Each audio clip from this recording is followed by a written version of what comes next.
Om Shanti 23 December 2024। बाबा कहते मीठे बच्चे तुमे माने बाबांक पाखकु रिफ्रेश अर्थात सतेज हेबापाई आसुछ। बाबांक सहित मिसिबा द्वारा भक्ति मार्गर समस्त क्लांति दूर हो जाई थाए। आजिर प्रश्न, तुम संतान मानंकु बाबा क्यों विधि रे रिफ्रेश अर्थात सतेज करुछंती?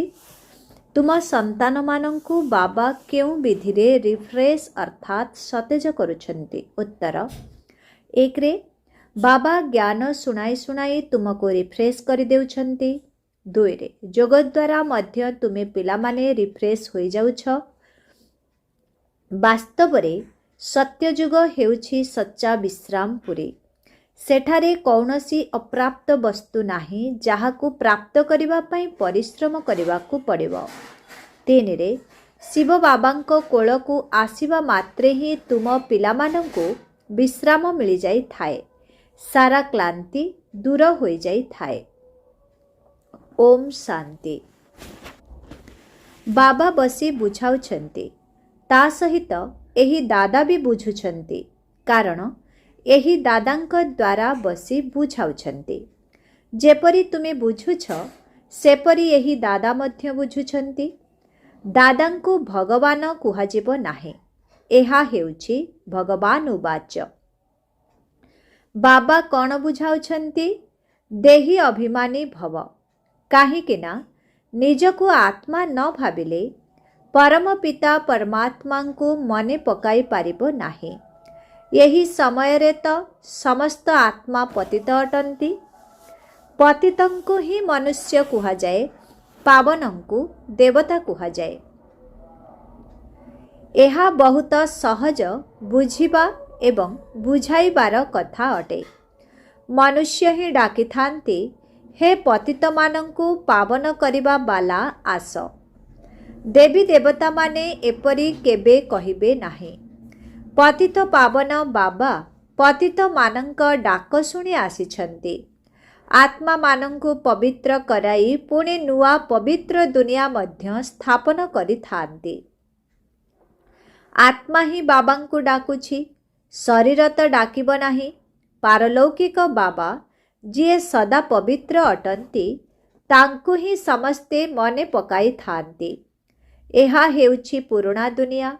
बाबा नुआ पवित्र दुनियार निर्माण करुछंती। केही केही तो एपरी भी अछंती जिए कि कहुछंती आमकु एठारे अपार सुख मिलुछे, धन संपत्ति बहुत रहिछि। सेमाने भाबुछंती एहा ही आम पाई स्वर्ग अटे। सेमाने तुम कथा किपरि मानिबे? कलिजुगी दुनिया को स्वर्ग भाबिबा एहा मध्य हेउछि अज्ञानता। केते जर्जरी भूत अर्थात जीर्ण शर्ण अवस्था हो जाइछि। तथापि भी मनुष्य कहउछंती आमे तो स्वर्गरे रहिछु। पिलामाने काहाकु न बुझाइले बाबा कहिबे ना, तुमे कौन पत्थर बुद्धि अट, अन्य मानंकु बुझाई पारुनाह। जेतेबेले निजे पारस बुद्धि हेबे तेबे तो अन्य मानंकु मध्य कराई परिबे। तेणु भल पुरुषार्थ करिबा उचित। एथिरे लज्जा करिबार कौनसी कथा नाही। परंतु मनुष्य मानंक बुद्धि रे अधाकल्पर जेउ ओलटा मत भरी रहिछि ताकु केही एते शीघ्र भूली पारु नाहंती। जे पर्यंत बाबांकु यथार्थ भावरे जानि नाहंती से पर्यंत सेभली शक्ति आसिब नाही। बाबा कहउछंती यही वेद शास्त्र इत्यादि द्वारा मनुष्य किछि भी सुधुरु नाहंती। दिन को दिन आहुरी खराब हो जाउछंती। सतो प्रधानरु तमो प्रधान ही हो जाउछंती। ए कथा मध्य काहा बुद्धि रे नाही जे आमे ही सतो प्रधान देवी देवता थिलु, किपरि तळकु आसिलु, काहाकु टिकिए भी जणा नाही। आहुरी मध्य 84 जन्म बदलरे 84 लक्ष जन्म कही देइछंती। तेबे किपरि जणा पड़िबो? ବାବାଙ୍କ ବ୍ୟତୀତ ଜ୍ଞାନର ଆଲୋକ ପ୍ରଦାନକାରୀ ଆଉ କେହି ନାହାନ୍ତି। ସମସ୍ତେ ଜଣେ ଅନ୍ୟ ଜଣଙ୍କୁ ଅନୁସରଣ କରି ଦୁଆର ଦୁଆର ଧକ୍କା ଖାଇ ଚାଲିଛନ୍ତି। ତଳକୁ ଖସି ଖସି ଧରାଶାୟୀ ହୋଇଯାଇଛନ୍ତି। ସବୁ ଶକ୍ତି ସମାପ୍ତ ହୋଇଯାଇଛି। ବୁଦ୍ଧିରେ ମଧ୍ୟ ଶକ୍ତି ନାହିଁ, ଯାହାକି ବାବାଙ୍କୁ ଯଥାର୍ଥ ଭାବେ ଜାଣିପାରିବେ। ବାବା ହିଁ ଆସି ସମସ୍ତଙ୍କ ବୁଦ୍ଧିର ତାଲା ଖୋଲୁଛନ୍ତି। ତେଣୁ କେତେ ରିଫ୍ରେଶ ଅର୍ଥାତ୍ ସତେଜ ହୋଇଯାଉଛନ୍ତି। ବାବାଙ୍କ ପାଖକୁ ପିଲାମାନେ ସତେଜ ହେବାକୁ ଆସନ୍ତି। ଘରେ ତ ବିଶ୍ରାମ ମିଳିଥାଏ ନା। ବାବାଙ୍କ ସହିତ ମିଶିବା ଦ୍ୱାରା ଭକ୍ତି ମାର୍ଗର ସବୁ କ୍ଳାନ୍ତି ଦୂର ହୋଇଯାଇଥାଏ। ସତ୍ୟ ଯୁଗକୁ ମଧ୍ୟ ବିଶ୍ରାମପୁରୀ କୁହାଯାଏ।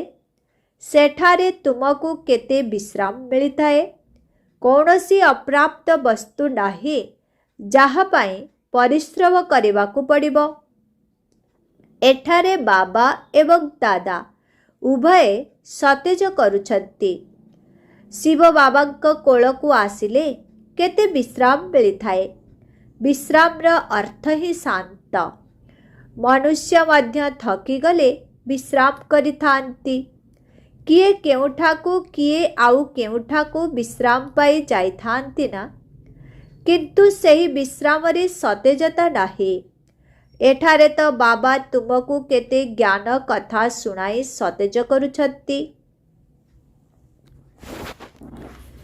ବାବାଙ୍କ ସ୍ମୃତିରେ ମଧ୍ୟ କେତେ ସତେଜ ହେଉଛ ଏବଂ ତମୋ ପ୍ରଧାନରୁ ସତୋ ପ୍ରଧାନ ମଧ୍ୟ ହୋଇଯାଉଛ।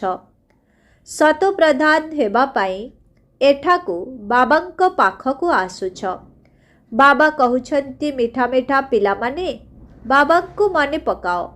ସାରା ସୃଷ୍ଟିର ଚକ୍ର କିପରି ଘୁରୁଛି, ସମସ୍ତ ଆତ୍ମାମାନଙ୍କୁ ବିଶ୍ରାମ କିପରି ଏବଂ କେଉଁଠି ମିଳୁଛି, ଏ କଥା ବାବା ହିଁ ବୁଝାଉଛନ୍ତି। ତୁମ ପିଲାମାନଙ୍କର କର୍ତ୍ତବ୍ୟ ହେଉଛି ସମସ୍ତଙ୍କୁ ବାବାଙ୍କର ସନ୍ଦେଶ ଦେବା। ବାବା କହୁଛନ୍ତି, ମୋତେ ମନେ ପକାଅ, ତେବେ ଏହି ସମ୍ପତ୍ତିର ତୁମେ ମାଲିକ ହୋଇଯିବ। ବାବା ଏହି ସଙ୍ଗମ ଯୁଗରେ ନୂଆ ସ୍ୱର୍ଗ ଦୁନିଆର ରଚନା କରୁଛନ୍ତି, ଯେଉଁଠାରେ ତୁମେ ଯାଇ ମାଲିକ ହେଉଛ। ପୁଣି ଦ୍ୱାପରରେ ମାୟା ରାବଣ ଦ୍ୱାରା ତୁମକୁ ଅଭିଶାପ ମିଳିଥାଏ। ତେଣୁ ପବିତ୍ରତା, ସୁଖ, ଶାନ୍ତି, ଧନ ଆଦି ସବୁ ସମାପ୍ତ ହୋଇଯାଇଥାଏ। କିପରି ଧୀରେ ଧୀରେ ଶେଷ ହୋଇଯାଉଛି ତାହା ମଧ୍ୟ ବାବା ବୁଝାଉଛନ୍ତି। ଦୁଃଖଧାମରେ କ'ଣ ବିଶ୍ରାମ ହୋଇଥାଏ କି? ସୁଖଧାମରେ ବିଶ୍ରାମ ହିଁ ବିଶ୍ରାମ ରହିଛି। ମନୁଷ୍ୟମାନେ ଭକ୍ତି କରି କରି କେତେ କ୍ଳାନ୍ତ ହୋଇଯାଉଛନ୍ତି। ଜନ୍ମ ଜନ୍ମାନ୍ତର ଭକ୍ତି କରିବା ଦ୍ୱାରା କେତେ ଥକି ଯାଉଛନ୍ତି। କିପରି ଏକଦମ କାଙ୍ଗାଳ ହୋଇଯାଉଛ, ଏହି ସମସ୍ତ ରହସ୍ୟ ବାବା ବୁଝାଉଛନ୍ତି। ନୂଆ ନୂଆ ଆସିଲେ ତାଙ୍କୁ କେତେ ବୁଝାଇବାକୁ ପଡ଼ିଥାଏ। ପ୍ରତ୍ୟେକ କଥାରେ ମନୁଷ୍ୟ କେତେ କଥା ଭାବିଥାନ୍ତି। ଭାବୁଛନ୍ତି ଯାଦୁ କରିଦେବେ ନାହିଁ ତ? ଆରେ ତୁମେ ହିଁ କହୁଛ ଭଗବାନ ଯାଦୁକର ଅଟନ୍ତି। ତେଣୁ ବାବା କହୁଛନ୍ତି, ହଁ, ମୁଁ ବାସ୍ତବରେ ଯାଦୁକର ଅଟେ, କିନ୍ତୁ ସେ ଯାଦୁ ନୁହେଁ ଯାହାଦ୍ୱାରା ମନୁଷ୍ୟ ମେଣ୍ଢା ଛେଳି ହୋଇଯାଆନ୍ତି। ଏହା ବୁଦ୍ଧିରେ ବୁଝାଯାଇଥାଏ।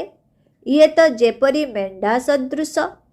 ଗାୟନ ମଧ୍ୟ ରହିଛି ଯେ ଦେବସଭାର ଝଙ୍କାରରୁ ମେଣ୍ଢା ଛେଳି କ'ଣ ବୁଝିବେ। ବର୍ତ୍ତମାନ ସମୟରେ ଯେପରି ସମସ୍ତ ମନୁଷ୍ୟ ମେଣ୍ଢା ଛେଳି ସଦୃଶ ଅଟନ୍ତି, ଏହି କଥା ସବୁ ଏଠିକାର ଅଟେ। ଏହି ସମୟର ହିଁ ଗାୟନ ରହିଛି। କଳ୍ପର ଅନ୍ତକୁ ମଧ୍ୟ ମନୁଷ୍ୟ ବୁଝିପାରୁନାହାନ୍ତି। ଚଣ୍ଡିକା ଦେବୀଙ୍କର କେତେ ବଡ଼ ମେଳା ଲାଗିଥାଏ। ସେ କିଏ ଥିଲେ? କହୁଛନ୍ତି ସେ ଜଣେ ଦେବୀ ଥିଲେ। ଏପରି ନାମ ତ ସତ୍ୟଯୁଗରେ କାହାର ରହିବ ନାହିଁ। ସତ୍ୟଯୁଗରେ କେତେ ଭଲ ଭଲ ସୁନ୍ଦର ନାମ ରହିଥାଏ। सत्ययुगी संप्रदाय को श्रेष्ठाचारी कहुए। कलिजुगी संप्रदाय को तो केते छी छी उपाधि देई थांती। मनुष्य वर्तमानर मनुष्य मानंकु श्रेष्ठ कुहाजिब नाही, देवता मानंकु श्रेष्ठ कुहाଯାଇଥାଏ। गायन मध्य रहिछि, मनुष्य से देवता किए करत न लागी वार। अर्थात मनुष्यरु देवता करिबा पई समय लागे नाही। मनुष्यरु देवता, देवतारु मनुष्य किपरि होइथाति यही रहस्य बाबा तुमको बुझाइछति। ताकु दैवी दुनिया, एहाकु मनुष्य को दुनिया कुआ जाए। दिन को आलोक, रात्रि को अंधकार कुआ जाए। ज्ञान हेउछि दिन, भक्ति हेउछि अंधकार। अज्ञान को निद्रा कुआ जाई थाए ना। तुमे भी बुझुछ कि पूर्वरु आमे किछि जानि नथिले, तेणु नेति नेति कहुथिले, अर्थात आमे जानिनाहु बोली कहुथिले। एबे तुमे बुझुछ आमे भी तो प्रथमे नास्तिक थिलु, अविनाशी बाबांकु ही जानि नथिलु। से हेउछन्ति असली अविनाशी बाबा। तांकु सर्व आत्मा मानंकर पिता कुहा जाए। तुमे संतान माने जानिछ, वर्तमान आमे सेही बेहद बाबांकर होइछु। बाबा पिलामानंकु गुप्त ज्ञान देउछन्ति। यही ज्ञान मनुष्यंक पाखरु केउठी भी मिली पारिब नाही। आत्मा भी गुप्त अटे एवं यही गुप्त ज्ञान को आत्मा ही धारण करी थाए। आत्मा ही मुख द्वारा ज्ञान सुनाई थाए। आत्मा ही गुप्त बाबांकु गुप्त भावे मने पकाउछि। बाबा कहउछन्ति पिलामाने देह अभिमानी हुआ नाही। देह अभिमान द्वारा आत्मार शक्ति नष्ट होई जाई थाए। आत्मा अभिमानी हेबा द्वारा आत्मारे शक्ति जमा होई थाए। बाबा कहउछन्ति ड्रामार रहस्य को भल भावरे बुझी चालिबाकु हेब। यही अविनाशी ड्रामार रहस्य को जे ठीक रीतिरे जानिछन्ति सी सर्वदा हर्षित रुहन्ति। वर्तमान मनुष्य अंतरिक्ष को जीवा पाए केते चेष्टा करुछन्ति। भावुछन्ति उपरे दुनिया अछि। शास्त्ररु शुणिछन्ति जे उपरे दुनिया रहिछि, तेणु सेठाकु जाई देखिबो। सेठारे दुनिया गढ़िबाकु चेष्टा करुछन्ति। दुनिया तो बहुत तैयारी करिछन्ति ना। भारत रे केवल आदि सनातन देवी देवता धर्म थिला एवं अन्य कौनसी खंड आदि नथिला। पुणी बहुत देश तैयारी हेला। तुमे विचार कर जे भारतर केते अल्प स्थान रे देवता माने थिले। जमुना कूलरे ही परिस्थान थिला, जेउठारे एही लक्ष्मी नारायण राजत्व करुथिले। केते सुंदर शोभनीय सतोप्रधान दुनिया थिला। प्राकृतिक सौंदर्य थिला। आत्मारे ही समस्त चमत्कार रहिछे। पिलामानंको ध्यान द्वारा देखाइथिली जे श्रीकृष्णंकर जन्म किपरि हेउछि। सारा कक्ष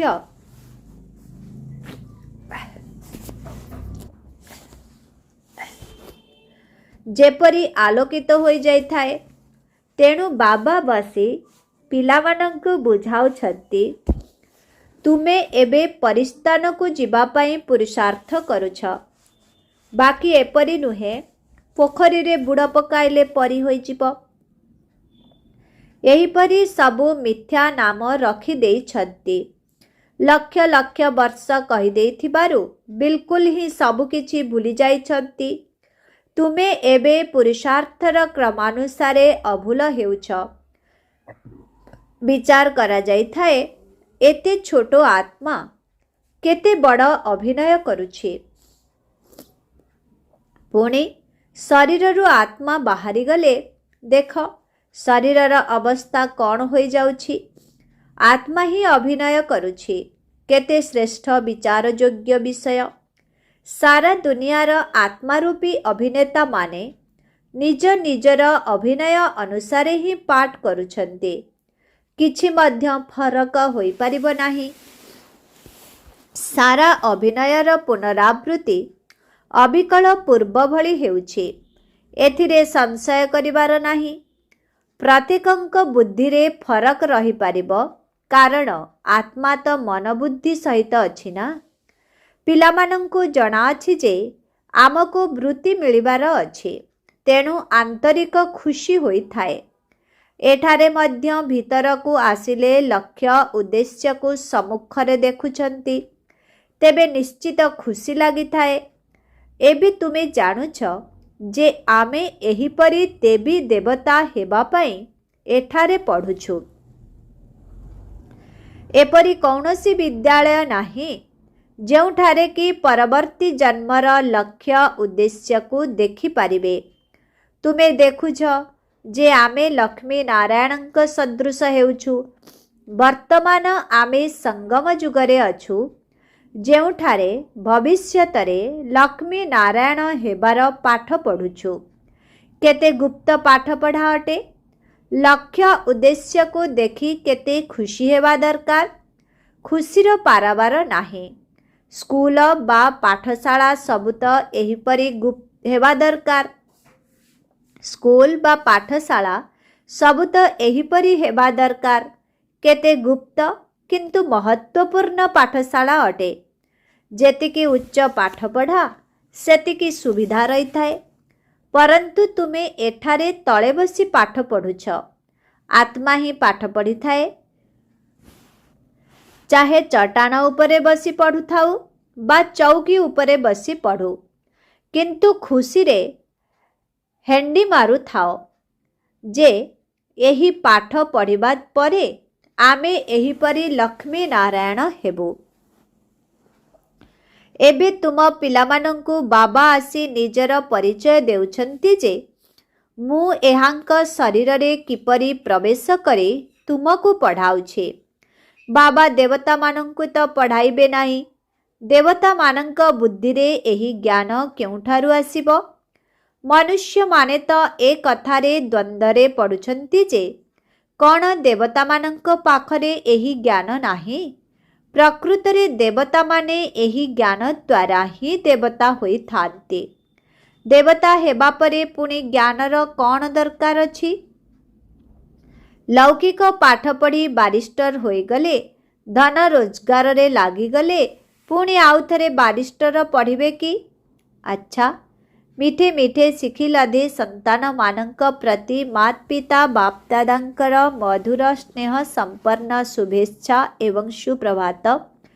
ଆତ୍ମିକ ପିତାଙ୍କର ଆତ୍ମିକ ସନ୍ତାନମାନଙ୍କୁ ନମସ୍ତେ। ଆତ୍ମିକ ସନ୍ତାନମାନଙ୍କର ଆତ୍ମିକ ପିତାଙ୍କୁ ଓମ୍ ଶାନ୍ତି। ନମସ୍ତେ ନମସ୍ତେ ନମସ୍ତେ ନମସ୍ତେ ନମସ୍ତେ। ଓମ୍ ଶାନ୍ତି। ଧାରଣା ପାଇଁ ମୁଖ୍ୟ ସାର 1 ନମ୍ବର। ଅବିନାଶୀ ଡ୍ରାମାର ରହସ୍ୟକୁ ଯଥାର୍ଥ ଭାବରେ ବୁଝି ସର୍ବଦା ହର୍ଷିତ ହୋଇ ରହିବାକୁ ହେବ। ଏହି ଡ୍ରାମାରେ ପ୍ରତ୍ୟେକ ଅଭିନେତାଙ୍କର ଅଭିନୟ ସ୍ୱତନ୍ତ୍ର ଅଟେ, ଯାହାର ଅବିକଳ ପୁନରାବୃତ୍ତି କରୁଛନ୍ତି। 2 ନମ୍ବର। ଲକ୍ଷ୍ୟ ଏବଂ ଉଦ୍ଦେଶ୍ୟକୁ ସମ୍ମୁଖରେ ରଖି ଖୁସିରେ ହେଣ୍ଡି ମାରିବା ଦରକାର। ବୁଦ୍ଧିରେ ରହୁ ଯେ ଆମେ ଏହି ପାଠପଢ଼ା ଦ୍ୱାରା ଏହିପରି ଲକ୍ଷ୍ମୀ ନାରାୟଣ ହେବୁ। ଆଜିର ବରଦାନ। ଯୋଗ ଏବଂ ସେବାର ଶକ୍ତିଶାଳୀ ଆଧାର ଦ୍ୱାରା ତୀବ୍ର ଗତିରେ ଆଗକୁ ବଢ଼ୁଥିବା ମାୟାଜିତ ହୁଅ। ଯୋଗ ଏବଂ ସେବାର ଶକ୍ତିଶାଳୀ ଆଧାର ଦ୍ୱାରା ତୀବ୍ର ଗତିରେ ଆଗକୁ ବଢ଼ୁଥିବା ମାୟାଜିତ ହୁଅ। ବ୍ରାହ୍ମଣ ଜୀବନର ଆଧାର ହେଲା ଯୋଗ ଏବଂ ସେବା। ଯଦି ଏହି ଦୁଇଟି ଯାକ ଆଧାର ସର୍ବଦା ଶକ୍ତିଶାଳୀ ରହିଥିବ, ତେବେ ତୀବ୍ର ଗତିରେ ଆଗକୁ ବଢ଼ି ଚାଲିବ। ଯଦି ସେବା ବହୁତ କରୁଥିବ କିନ୍ତୁ ଯୋଗରେ ଦୁର୍ବଳ ହୋଇଥିବ, ବା ଯୋଗ ବହୁତ କରୁଥିବ କିନ୍ତୁ ସେବାରେ ଦୁର୍ବଳ ଥିବ, ତେବେ ବି ତୀବ୍ର ଗତିରେ ପୁରୁଷାର୍ଥ କରିପାରିବ ନାହିଁ। ତେଣୁ ଯୋଗ ଏବଂ ସେବା ଉଭୟରେ ତୀବ୍ର ଗତି ଦରକାର। ଯଦି ଯୋଗ ଏବଂ ନିଃସ୍ୱାର୍ଥ ସେବା ଏକାଠି କରୁଥିବ, ତେବେ ମାୟାଜିତ ହେବା ସହଜ ହୋଇଯିବ। ପ୍ରତ୍ୟେକ କର୍ମରେ କର୍ମର ସମାପ୍ତି ପୂର୍ବରୁ ବିଜୟର ଲକ୍ଷଣ ଦେଖାଯିବ। ଆଜିର ସ୍ଲୋଗାନ। ଏହି ସଂସାରକୁ ଏକ ଅଲୌକିକ ଖେଳ ଏବଂ ପରିସ୍ଥିତି ଗୁଡ଼ିକୁ ଅଲୌକିକ ଖେଳଣା ମନେ କରି ଚାଲ। ଏହି ସଂସାରକୁ ଏକ ଅଲୌକିକ ଖେଳ ଏବଂ ପରିସ୍ଥିତି ଗୁଡ଼ିକୁ ଅଲୌକିକ ଖେଳଣା ମନେ କରି ଚାଲ। ଓମ୍ ଶାନ୍ତି।